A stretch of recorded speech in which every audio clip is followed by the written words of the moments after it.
Yo te digo, mi morena, que no vaya tanto al pueblo, porque si no te enamora, yo pierdo mente y cerebro. Me han dicho que tú visitas a donde Julián el gato, pero siempre te lo he dicho. Nosotros vivíamos en Santiago muy confortablemente, pero mis padres primero mataron a 3 tíos míos, mi tío César, Faustino y Andrés Peroso, en el año 1932. Mi padre lo estaban acechando también porque conspiraban contra la Trujillo, en la incipiente tiranía de Trujillo. Mi padre salió para un banquete el 28 de diciembre de 1935 y nunca sabemos ni dónde está enterrado. Mi madre buscándola por toda la República entera y nunca supimos ni siquiera dónde están sus restos. Conspiraban, por supuesto, porque aquí en Santiago nadie quería a Trujillo. Y ellos conspiraban y salieron para las lomas de San José de las Matas, allá en Santiago. Y ahí había una patrulla del ejército acechándolo y los mataron a los 3 juntos.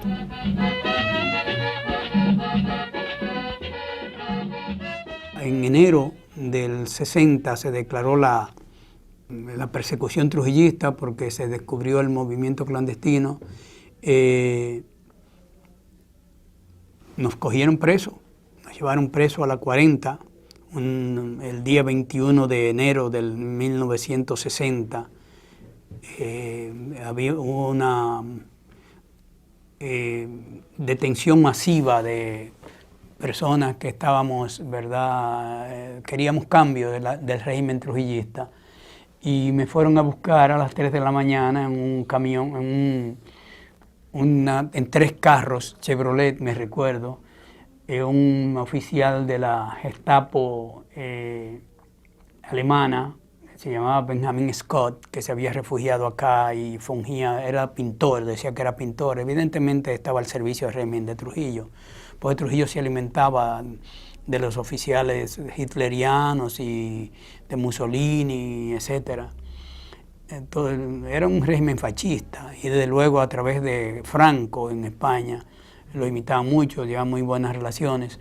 Entonces nos fueron a buscar y nos llevaron a la 40.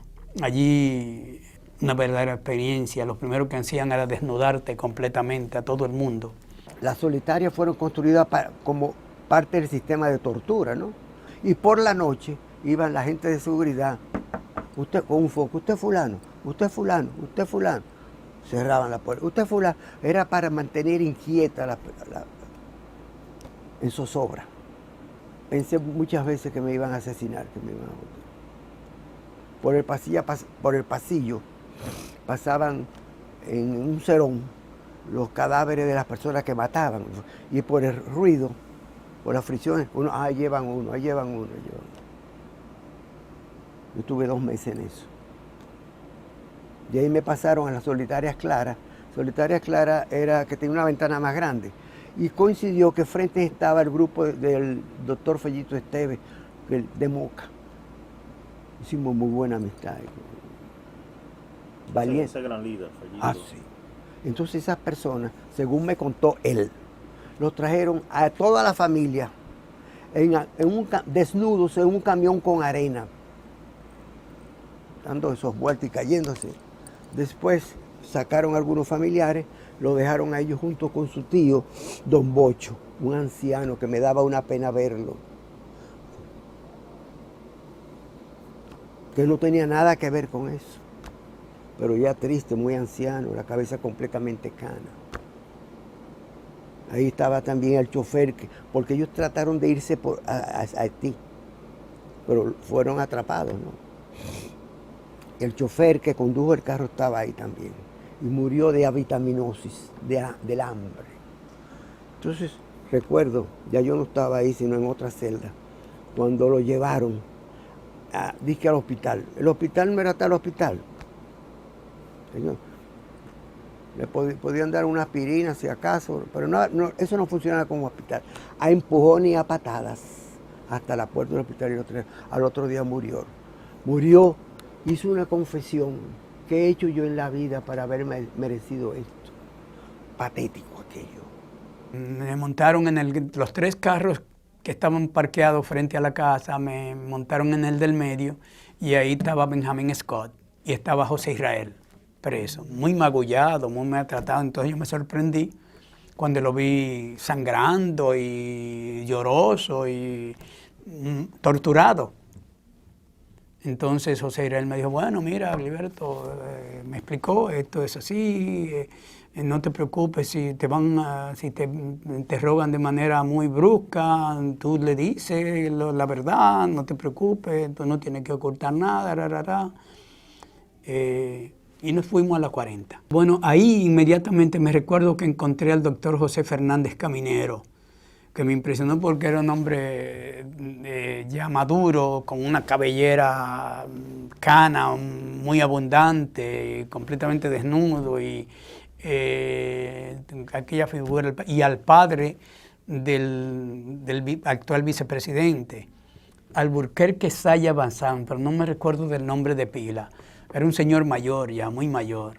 Y me recuerdo que se le quitaron los lentes y casi no podía caminar porque no veía. Entonces él le reclamaba sus lentes y lo que le contestaban era con atropello y latigazos, y lo llevaron arreando como un caballo, un animal hacia la celda. Allí estaba también Luis Gómez Pérez, me recuerdo, Marcos Pérez Collado, Huáscar Castillo. En fin, eso eran los que estaban ahí inmediatamente. Después nos conocimos más porque nos encerraban en celdas comunes, que no cabíamos. Alfredo Manzano, me recuerdo que estaba allí también. Yo duré como 6 meses preso. A mí me detuvieron en enero y me liberaron como en septiembre. Esos son 9 meses.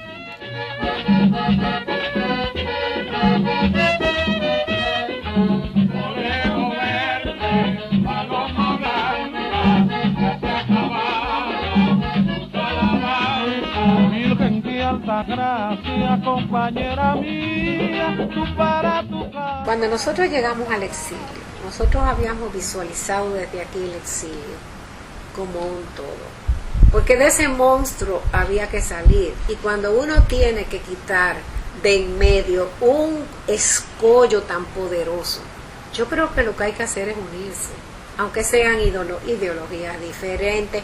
Lo que sea, no importa, pero hay un fin único, primordial. Es una necesidad a uno. Entonces nosotros encontramos un exilio dividido ya por las ideologías, como tenían tantos años fuera. Se fueron dividiendo por diversas razones. Lo cierto es que ese fue un primer motivo de desencanto de nosotros, cuando nosotros pensábamos en una unidad monolítica para poder eliminar a ese bárbaro.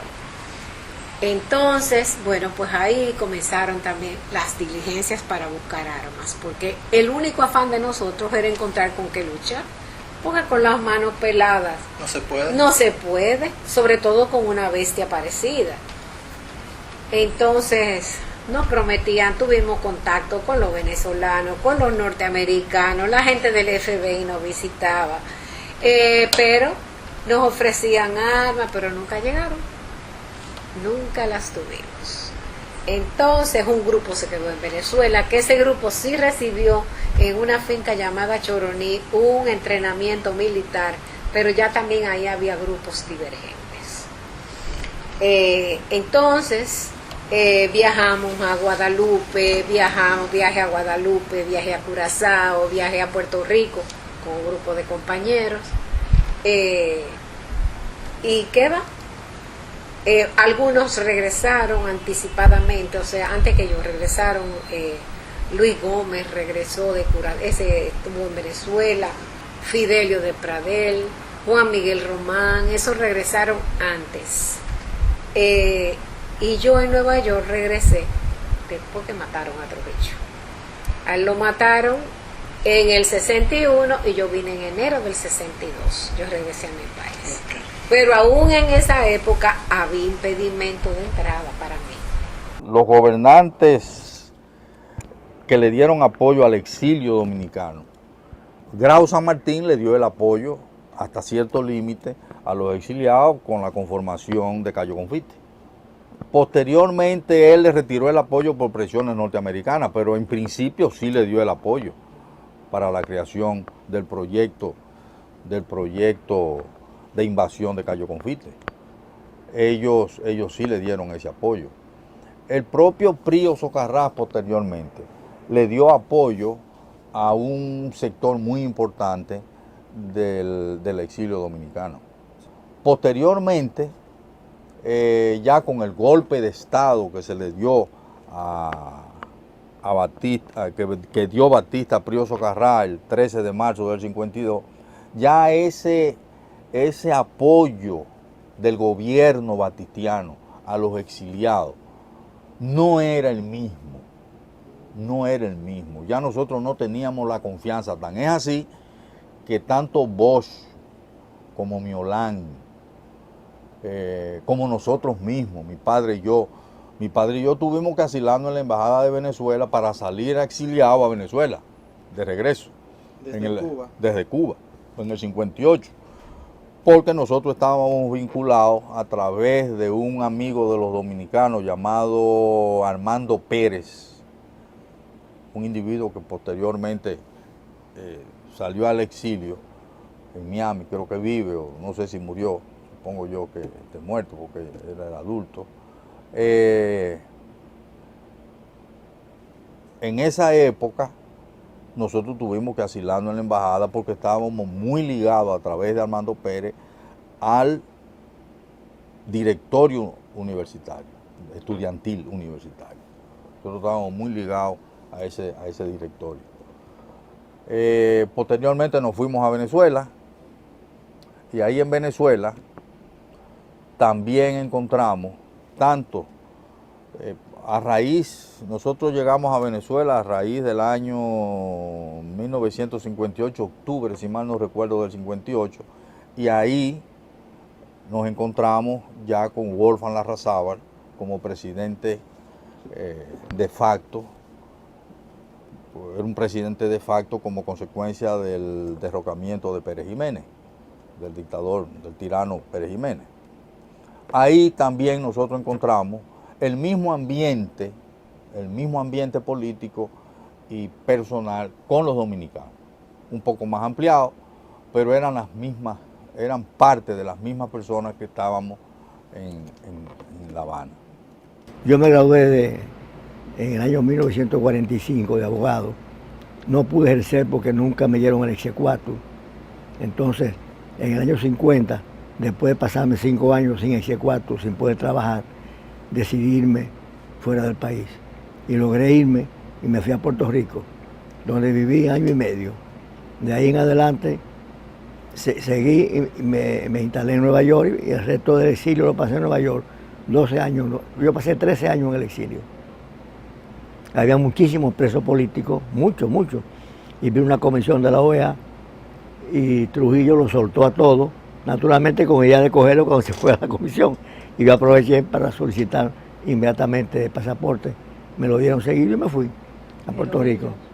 Según yo recuerdo, me parece que fue en septiembre, fue o tal vez antes de ese mismo año, el 1960, cuando la OEA presiona, entonces en una de esas apelaciones nos descargan a un grupito, entre ellos yo.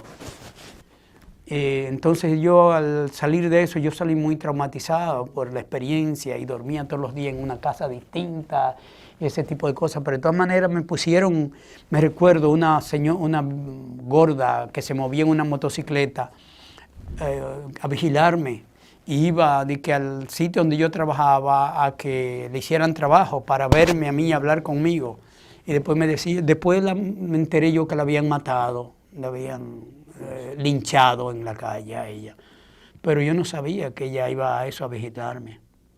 Okay. Entonces después de eso yo tenía anteriormente la idea de ir a estudiar fuera. Tenía una pariente que trabajaba en la embajada americana, me consiguió una visa, me fui a estudiar a Estados Unidos. En octubre de 1960 llegué a Nueva York, me recuerdo que el clima era muy agradable. El clima que más me gusta en Nueva York desde entonces es el del otoño.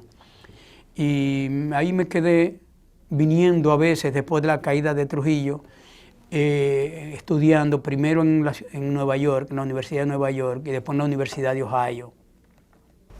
Oh, pero claro, donde quiera que nosotros íbamos, había un calié atrás de nosotros. Pues mi hermano salía a estudiar, que estaba estudiando medicina, se inscribió en la Universidad Autónoma de Santo Domingo. Y donde quiera que iba, había gente acechándonos a nosotros, donde quiera que íbamos. Mi mamá no, porque mi mamá no salía a ningún sitio. Pues yo tenía que ir a la oficina y después por la tarde a donde yo estudiaba, en el Ateneo Dominicano, que quedaba la escuela diplomática. Nosotros no podíamos mudar un paso sin la Cali atrás. Bueno, eso hay que vivirlo para saber lo que pasamos nosotros. Por supuesto, la vida va cambiando etapas de uno, pero eso queda grabado hasta que uno se muere, te preocupes.